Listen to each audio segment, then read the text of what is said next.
On October 18th of 2011, Halloween festivities in small-town Zanesville, Ohio were going on in full force. Soon those feelings of happiness and excitement would turn into mass panic and mayhem. This story reached around the world and had animal lovers up in arms. The media covering Terry Thompson's story simply stated he was a depressed man who killed himself and let loose a bunch of exotic animals. But Terry's story was much more than that, and his death was much stranger than that. Let's dive deep into the life and death of Terry Thompson and the strange allegations surrounding his death. Growing up, Terry lived on a horse farm in the 60s. He grew up showing horses in 4-H and was a Boy Scout and Eagle Scout. In high school, Terry played tail end on his high school football team and fell in love with his high school sweetheart, Marion Sharp. Terry seemed to have grown up as an all-American boy. As a child, he always was fascinated by flight. Terry would ride his bike down to the local Zanesville, Ohio airport and watch as the planes rumbled by. The Vietnam War gave Terry his first experience in flight. From January 26th of 1969 to January 18th of 1970, Private Terry Thompson served with the 155th Assault Helicopter Company at Camp Coryell. The 155th Unit evacuated wounded men, brought supplies, did search and rescues, air assaults, and troop transports. Terry would experience some truly horrific things while he was in Vietnam. When he came home to America, he had a bad case of PTSD. It went undiagnosed and untreated for the next 40 years of his life. Terry Thompson went on to marry his high school sweetheart, Marion, and they picked up right where they had left off. In 1977, Marion and Terry would marry. Marion became a teacher, and Terry opened a motorcycle shop and called it Flying T's. They bought a nice house on a big hill and raised horses. Until 1997, they purchased their first lion cub at an exotic pet auction. After buying the cub, named Simba, it seems that Terry and Marion were hooked on exotic animals. For the next few decades, Terry's property became a secret Noah's Ark of sorts. People would frequently talk Terry into taking their unwanted exotic animals. Terry's collection of animals continued to grow until no one was quite sure how many he had amassed on his 76-acre property. In 2005, Terry seemed to be getting in way over his head. There were allegations that police had been to his property more than 30 times over his escaped exotic pets, yet no charges were ever filed.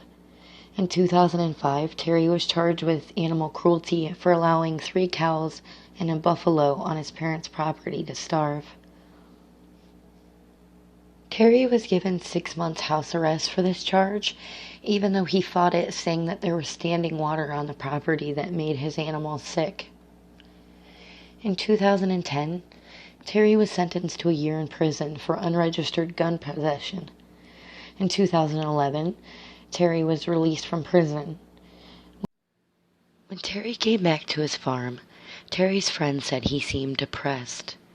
Him and his wife Marion were separated, and she was no longer living on the family farm. Terry owed more than $70,000 to the IRS, and there were 2 liens on his property.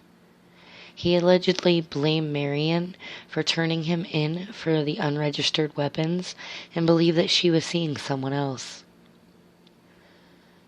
All these reasons seem to be the cause of 62-year-old Terry Thompson's actions on October 18th.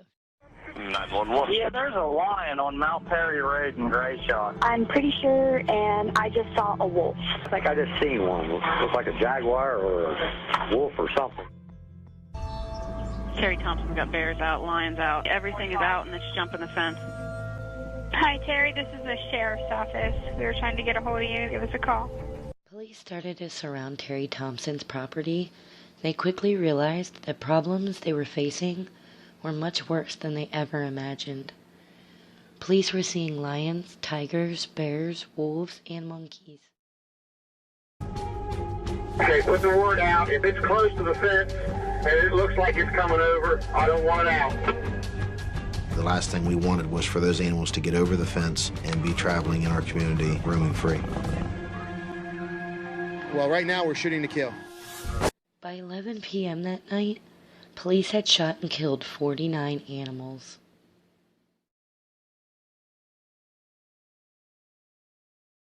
The animal body count that night reached 18 rare Bengal tigers, 17 African lions, 6 black bears, 2 grizzly bears, 3 mountain lions, 1 macaque monkey, 1 baboon, and 2 wolves. At 5:30 p.m., a farmhand of Terry Thompson's arrived for the nightly scheduled feeding. His name was John Moore. He claimed that Zanesville police allowed him to go on Terry's property to find where Terry was. He even went inside Terry's home. After not locating Terry inside the property, they drove back down toward the barn, and on a dirt horse trail, they found Terry's body. They weren't able to approach it because of so many wild animals running around, so they returned back up by the barn, where John Moore claimed that police would start shooting animals that were still caged. Police did deny this allegation. At 6:04 p.m., police radioed dispatch. They said that they had found Terry's body. They said it was a possible suicide, but it was unknown for sure. At 6:30 p.m., they approached Terry's body. He was lying face up. Terry was laying flat on his back, his jean pants around his ankles, and his white tiger allegedly chewing on his head. Terry's face and arms showed extensive scratches, and his genitalia was missing. His body showed signs of being dragged.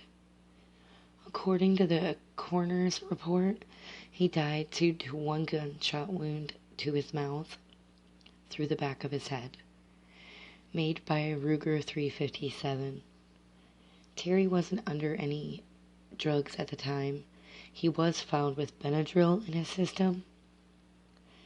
At the crime scene, police would find the gun and a pair of blue bolt clippers 17 feet from Terry's body.